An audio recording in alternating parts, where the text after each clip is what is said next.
Hello guys, welcome to a new video of this channel. तो इस video में हम लोग बात करेंगे hostel and day scholar. Hostel day scholar मतलब कुछ कुछ फैक्टर्स लेंगे, कुछ कुछ ऑप्शंस लेंगे एंड उसके बाद हम लोग कंपेयर करेंगे कि ये चीज़ अगर आप हॉस्टलर्स हो तो आपको कैसे फ़र्क पड़ेगा एंड अगर आप एक डे स्कॉलर हो तो आपको ये चीज़ मतलब एक्सपीरियंस कैसा होगा आपका इन सब चीज़ों के बारे में। तो चलिए एक एक करके शुरू करते हैं। तो भाई लोग, वीडियो स्टार्ट करने से पहले मैं एक चीज़ आपको कंफर्म करना चाहता हूँ कि हॉस्टलर्स जो होता है वो मतलब हॉस्टलर्स हम किसको बोलेंगे। हॉस्टलर्स हम उन्हीं को बोलेंगे जो इंस्टीट्यूशन या फिर जो कॉलेजेस ज्वाइन किए हैं उन्हीं के हॉस्टल में रहने को, मतलब उन्हीं के हॉस्टल में जो लोग रहते हैं उनको हम लोग हॉस्टलर्स बोलेंगे। जो बाहर के बंदे हैं मैं उनको पीजी मेंशन करूँगा। हालांकि वीडियो में इतना पीजी का इस्तेमाल नहीं किया हूँ, लेकिन पीजी में उनको मेंशन करूँगा अगर कहीं पे ज़रूरत पड़ेगा तो। एंड डे स्कॉलर बोले तो हम लोग पीजी को भी मेंशन कर सकते हैं। एंड डे स्कॉलर मतलब जो अपने घर से रोज़ ट्रैवल करते हैं यूनिवर्सिटीज़ या फिर कॉलेजेस में जाने के लिए एंड उसके बाद क्लास करके वापस अपने घर आते हैं।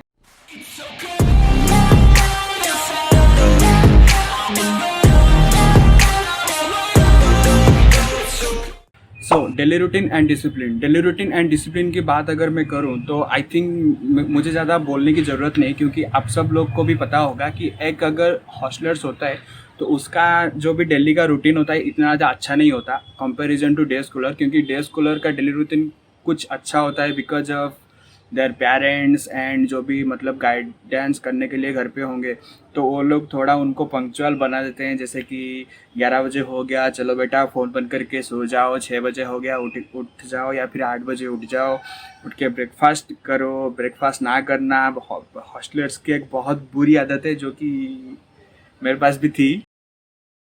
सो इस टॉपिक का विनर होता है डे स्कॉलर। तो चलते हैं टॉपिक नंबर 2 के बारे में, जो कि होता है क्लीननेस। क्लीननेस ये भी एक ऑब्वियस सा बात है भाई। घर पे मम्मी होंगे, वो कपड़े वपड़े मतलब क्या साफ कर लेंगे। वो बोलेंगे बेटा चप्पल पहन के घर पे मत आओ, उधर रखो, बेटा सॉक्स उतार के सूखे स्टोर में रखो, ये सब चीज़। लेकिन हॉस्टल में कुछ नहीं होता। मैं तो खुद मेरा चप्पल लेके मेरे बेड के नीचे पे रखा करता था एंड उसके वजह से रूम थोड़ा मेसी सा हो गया था। लेकिन मेरा एक रूममेट था जिसका नाम मैं लेना नहीं चाहूँगा, मतलब ले लेंगे यार, इतना कुछ ऑफेंसिव नहीं है। वो बहुत ही ज़्यादा साफ था भाई, मतलब उसका डेस्क एकदम खाली खाली सा, मतलब मुझे लगा भाई क्या जी रहा है। उसका बेड के नीचे कुछ भी नहीं था। मैं बोला वाह भाई, ये लोग मेंटेन करते हैं हाइजीनिक। लेकिन वो इतना ज़्यादा नहाता नहीं था भाई। मैं तो लेकिन रोज़ रोज़ नहाया करता था। तो वही चीज़ है।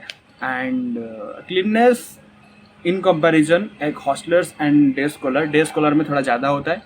And most of the people are saying, I don't think so, but हाँ समहाउ मैं बोल मतलब मैं भी बोल सकता हूँ कि अगर दो बंदे हम देखें ना, मतलब क्लास आते हुए सुबह, एक हॉस्टलर से एंड एक डे स्कॉलर है, तो हम लोग अच्छे से आइडेंटिफाई कर लेंगे कि ये बंदा ये हॉस्टलर से है एंड ये है भाई डे स्कॉलर। पढ़ाई पढ़ाई पढ़ाई में एक्चुअली डे स्कॉलर जो होते हैं उनको कुछ नया एक्सपीरियंस नहीं होता, क्योंकि वही तो घर पे तो रह रहे हैं, घर पे ही रहेंगे, जैसे पढ़ रहे थे वैसे ही पढ़ेंगे। हाँ बस थोड़ा टाइम चेंज सा हो गया है। कभी 9 बजे क्लास बुला रहे हैं, कभी 11 बजे बुला रहे हैं, कभी 1 बजे बुला रहे हैं, कभी 5 बजे ख़त्म हो रहा है भाई क्लास। तो पढ़ाई का शेड्यूल थोड़ा अदल बदल सा जाता है, लेकिन प्लेसेस तरीका शायद सेम होगा। क्योंकि कोई कोई लैपटॉप से पढ़ता था, कोई अपने नोट से पढ़ता था, तो शायद सेम होगा। लेकिन पढ़ाई डे स्कॉलर्स में कुछ नया एक्सपीरियंस नहीं है।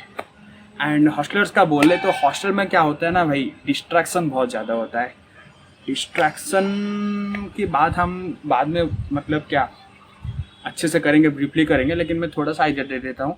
लेकिन एक एडवांटेजेस क्या होता है कि हॉस्टलर्स जाके लाइब्रेरी में बैठ के जब मन चाहे तब पढ़ाई कर सकते हैं। एंड लाइब्रेरी कभी कभी ज़्यादा फोकस करने में हेल्प करता है, लेकिन मैं प्रेफर नहीं करता था लाइब्रेरी, क्योंकि मेरा पढ़ाई विदाउट लैपटॉप एंड फ़ोन मतलब यूट्यूब के अलावा होता नहीं था।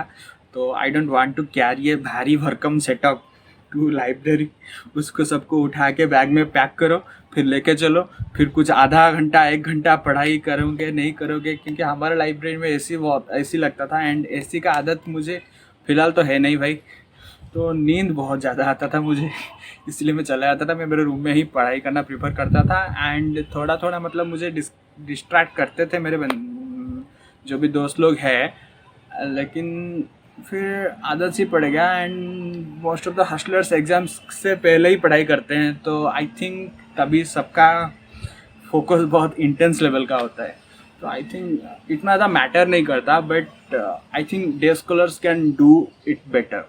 भाई लोग, फ्रेंड्स एंड यूनिटी, तीसरा फैक्टर या चौथा फैक्टर जो भी है, friends and unity. Friends and unity का अगर हम बात करें तो ये हॉस्टलर्स को मैं आंख बंद करके एक पॉइंट देना चाहूँगा। क्यों?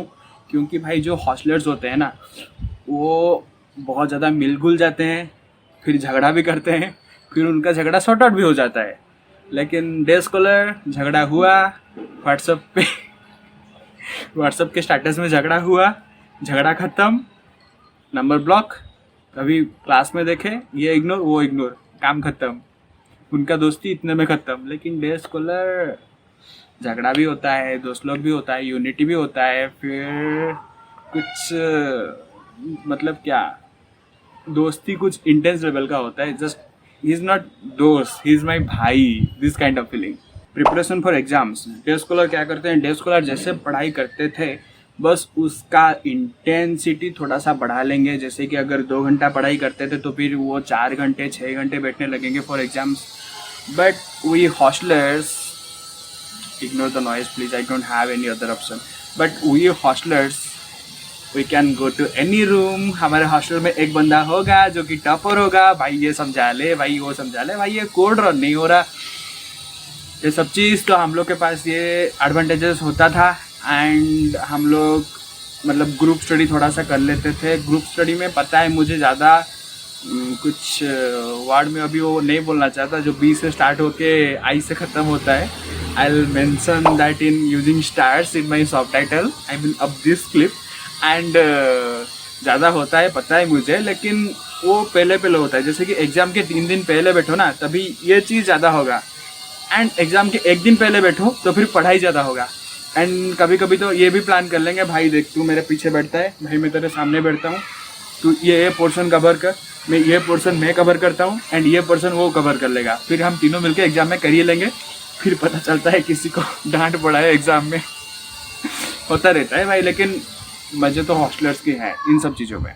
तो भाई लोग, डिस्ट्रैक्शन में पॉइंट में देना चाहूँगा डे स्कॉलर को, क्योंकि डे स्कॉलर के पास लेस डिस्ट्रैक्शन होता है जो कि हॉस्टलर के पास ज़्यादा होता है। जैसे कि टाइम पास के लिए तो ऑप्शन ही ऑप्शन है भाई।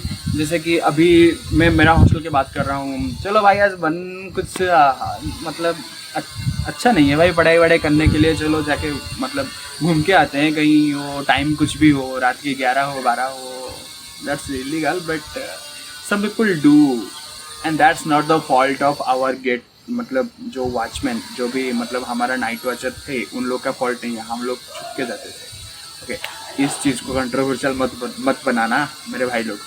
एंड और क्या, नाइट आउट्स वगैरह भी होता है। एंड टीटी वगैरह खेलते हैं, टेबल टेनिस, जो कि मैं सीखा नहीं था, जाने के बाद सीख गया। एंड कॉरिडोर पड़ा है, एक बैट चाहिए, एक बॉल चाहिए, भाई कभी भी खेल लो, कितने देर खेल लो, जितना स्टामिना है उतना खेल लो। एंड उसके बाद टीवी होता है, तो हम लोग क्या करते थे, मैं पर्सनली क्या करता था, कुछ नया वीडियो डाउनलोड किया अच्छी क्वालिटी का, जाओ लैपटॉप को कनेक्ट करो HDMI से और टीवी देखो बैठ के। बस आपसे पहले वो टीवी वाला स्लॉट खाली होना चाहिए। एंड ये सब चीज़, तो डिस्ट्रैक्शन बहुत ज़्यादा है। एंड कभी कभी ये होता था जब हम पढ़ाई करने बैठे और कान में टीटी का आवाज़ गूंजे, तो फिर भाई ये गया भाड़ में, चलो मैं भी टीटी खेलूँगा, ये सब चीज़। लड़ाई ये चीज़ को आप इग्नोर नहीं कर सकते, क्योंकि मुझे पता है अब जितना भी सादा सीधा बंदे होंगे, लेकिन हॉस्टल के 3 साल या 4 साल के अंदर किसी ना किसी से तो झगड़ा हुआ होगा, कुछ ना कुछ, मतलब झगड़ा लड़ाई ये सब चीज़ होता रहता है, जो कि कॉमन चीज़ है। एंड होना नहीं चाहिए लेकिन होता रहता है। तो इन सब चीज़ों में मैं इतना कहूँगा कि आप कहीं पे भी झगड़ा स्टार्ट मत करो, लेकिन अगर कोई स्टार्ट किया तो आप उसको छोड़ के मत आओ, ठीक है। एंड इन सब चीज़ों में थोड़ा हॉस्टलर्स एंड यूनिटी दिखाते हैं। कैंपस के अंदर तो भाई किसी का दम नहीं है कोई हॉस्टलर्स को मार के पीट के चले जाए। ये सब चीज़ डे स्कॉलर के पास इतना नहीं होता। हाँ, वो अलग बात है कि अगर आप कोई दादा के बैकग्राउंड से बिलोंग करते हो या फिर किसी चीज़ों के मतलब आपके रिलेटिव कहीं पे हैं एक स्ट्रॉन्ग पोजीशन पे, तो वो वाला चीज़ अलग होता है। अगला फैक्टर है travelling for colleges and classes. ये चीज़ का पॉइंट मैं हॉस्टलर्स को देना चाहूँगा, क्योंकि जो डे स्कॉलर होता है उन लोग का दर्द दुख मैं खुद देखा हूँ। 1 किलो का चार्जर, 2.5 किलो का लैपटॉप बैग में लेके हर रोज़ 10 किलोमीटर 20 किलोमीटर ट्रैवल करके आए, एंड फिर पता चलेगा कि आज तो मैथ का टीचर ही नहीं आया है भाई। तो फिर ये जो मेहनत होता है उन लोग का फिर बर्बाद हो जाता है।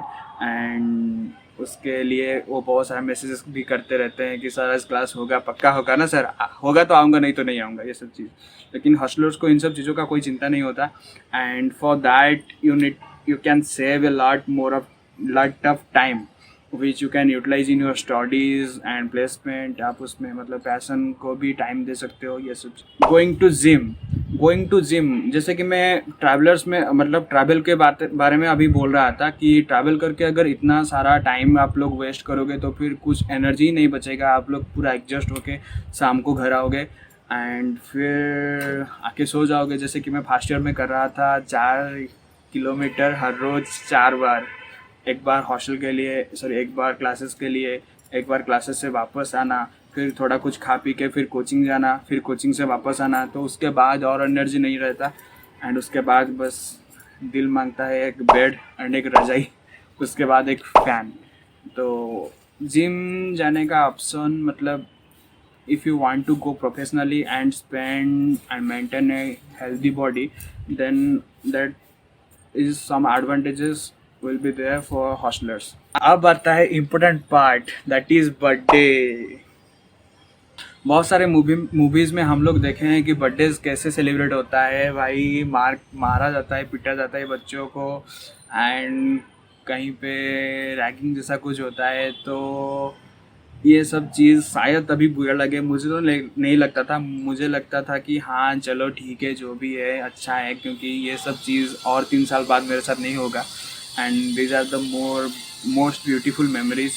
शायद तभी आपको कड़वा लगे, लेकिन अगर आप वो वाला वीडियो वो वाला फ़ोटो अगर आप 5 साल बाद देखोगे ना, तो फिर आपके चेहरे में मुस्कुराहट ज़रूर से आएगी। I know that and that the same thing I can say for the day scholars, क्योंकि मैं जितना देखा हूँ हमारे बच्चे बस दूर से आते थे, एक केक खरीद के लाते थे, वो भी कुछ मतलब पैसा इकट्ठा करके 50 40 30 करके, एंड एक स्प्रे भी आया करता था।